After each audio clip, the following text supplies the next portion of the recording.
বাংলার চড়ক বা গাজনের মেলায় বহুরূপী এক চেনা দৃশ্য। কেউ শিব সাজেন, কেউ কালী, কেউ বা বাঘ সেজে বাচ্চাদের ভয় দেখান। কপালে চড়া রং আর মেকি মুখোশের আড়ালে এরা আসলে আমাদের মতোই হাসি মুখের কোনো সাধারণ মানুষ। মেলা ফুরোলে রং ধুয়ে এরা আবার সংসারে ফিরে যান। কিন্তু রাঢ়বাংলার এক প্রান্তিক গ্রাম আটপাড়ার নিয়মটা আলাদা। সেখানে বহুরূপী সাজা কোনো পেশা নয়, ছিল এক বংশানুক্রমিক অভিশাপ।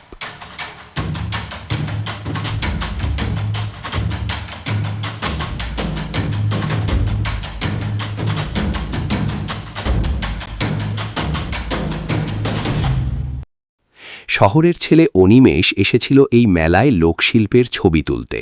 সেখানেই তার আলাপ হয় সদানন্দ দাদুর সাথে।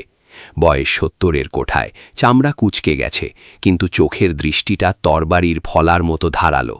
মেলার এক কোণে বসে হুকোয় টান দিতে দিতে সদানন্দবাবু ফিসফিস করে অনিমেষকে বলেছিলেন, শহরের বাবু, আমাদের এই সাজা কিন্তু স্রেফ তামাশা নয়।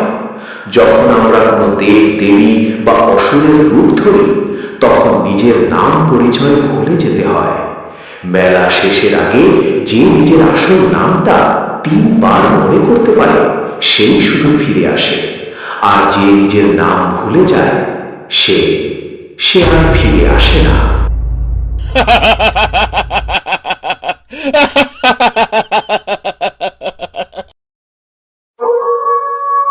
রাত তখন প্রায় ১টা।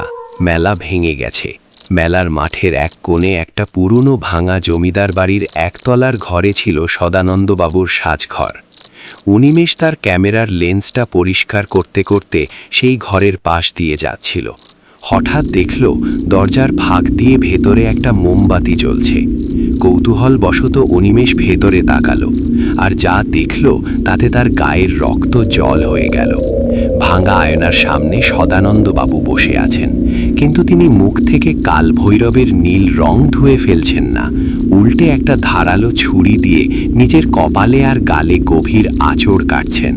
আর সেই ক্ষত থেকে গড়িয়ে পড়া কাঁচা রক্ত দিয়ে তিনি কপালে কালভৈরবের তৃতীয় চোখটা আরও স্পষ্ট করে আঁকছেন। অনিমেষ ভয় ভুলে ঘরের ভেতরে ঢুকে পড়ল। সদানন্দ দাদু, এ কি করছেন? সদানন্দবাবু আস্তে আস্তে ঘাড়টা ঘোরালেন। মোমবাতির আলোয় দেখা গেল তার চোখের মণি দুটো সম্পূর্ণ উধাও, শুধু দুটো সাদা কোটর চকচক করছে। তিনি একটা অদ্ভুত দৈত্য স্বর, যার একটা গলা সদানন্দবাবুর আর অন্যটা কোনো প্রাচীন অসুরের, সেই গলায় বলে উঠলেন, সদানন্দ চলে গেছে। ও তো মেলা শেষের আগে নিজের নামটা মনে করতে পারল না। এখন এই শরীরে আমি আছি।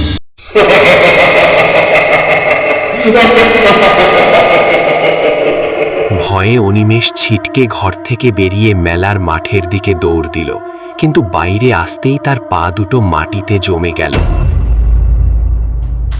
চাঁদের আলোয় মাঠের মাঝখানে বৃত্তাকারে দাঁড়িয়ে আছে আরও ২০-৩০ জন বহুরূপী। কেউ ডাকিনী, কেউ কঙ্কাল, কেউ হিংস্র জন্তু, কিন্তু কারো মুখে মেকি রং বা মুখোশ নেই। তাদের দেখে মনে হচ্ছে চামড়াটাই কোনো জ্যান্ত জাদুতে ওই রূপ ধারণ করেছে। সবার চোখ থেকে ঠিকরে বেরোচ্ছে অপার্থিব নীল আলো। তারা ঢাকের সেই উন্মাদ তালের সাথে সাথে অনিমেষকে ঘিরে নাচতে শুরু করল। বাতাসে ছাই আর পোড়া কাঠের গন্ধ। অনিমেষ বুঝতে পারল এরা মানুষ নয়। বছরের পর বছর ধরে এই গ্রামে যারা বহুরূপী সেজে নিজেদের সত্তা হারিয়েছে, এই অতৃপ্ত আত্মাগুলো আজ এই রূপের আড়ালে আটকে গেছে। সেই কালভৈরবরূপী সত্তাটি অনিমেষের সামনে এসে দাঁড়ালো। তার হাতে একটা মাটির পাত্র, যাতে চড়া লাল রঙের কাঁচা রক্ত আর সিঁদুর মেশানো। সে পাত্রটা এগিয়ে দিয়ে বলল, নাও বাবা, এবার তোমার সাজার পালা। বলো, তুমি আজকে সাজা, নাকি আমাদের মতো চিরকালের জন্য মুখহীন বহু থেকে যাবে? অনিমেষ আর এক মুহূর্ত নষ্ট করল না। পকেট থেকে ওর ক্যামেরার শক্তিশালী ফ্ল্যাশ লাইটটা জেলে সরাসরি সেই সত্তাটার চোখে মারল। তীব্র আলোয় সে চোখ চেপে ধরে পিছিয়ে যেতেই অনিমেষ প্রাণপণে অন্ধকারের দিকে দৌড় দিল।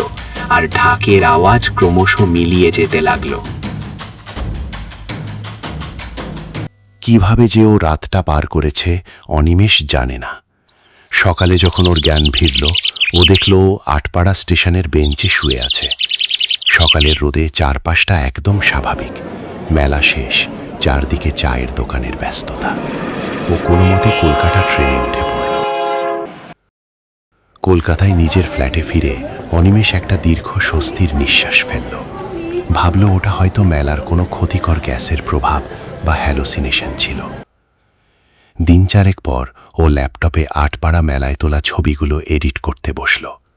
কৌতূহলবশত ও সদানন্দ দাদুর সেই কাল ভৈরব রূপের শেষ ছবিটা ওপেন করল। স্ক্রিনে ছবিটা ফুটে উঠল। হ্যাঁ, ছবিতে সদানন্দ বাবুই দাঁড়িয়ে আছেন কাল ভৈরব সেজে, হাতে ত্রিশূল। কিন্তু অনিমেষের চোখ গেল ছবির ব্যাকগ্রাউন্ডে, যেখানে সেই ভাঙা জমিদার বাড়ির অন্ধকার জানলাটা দেখা যাচ্ছে। জানলার ওপারে অন্ধকারের ভেতর একটা ছেলে দাঁড়িয়ে আছে। তার গলায় একটা ডিএসএলআর ক্যামেরা ঝুলছে।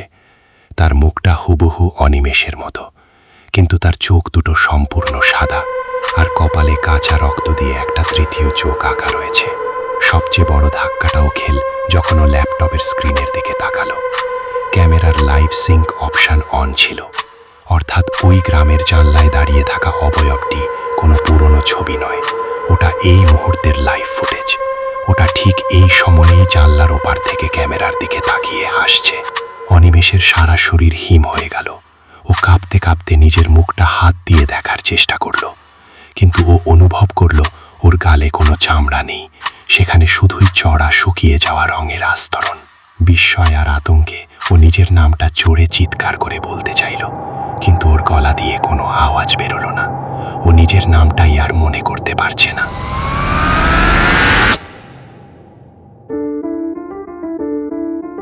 বাংলার মেলাগুলোতে কত রূপী না আমরা দেখি, কিন্তু পরের বার যখন কোনো বহুরূপীর চোখের দিকে তাকাবেন, একটু ভালো করে লক্ষ্য করবেন মুখোশের আড়ালে চামড়াটা কি সত্যি মানুষের, নাকি অন্য কারো হারিয়ে যাওয়া রূপ।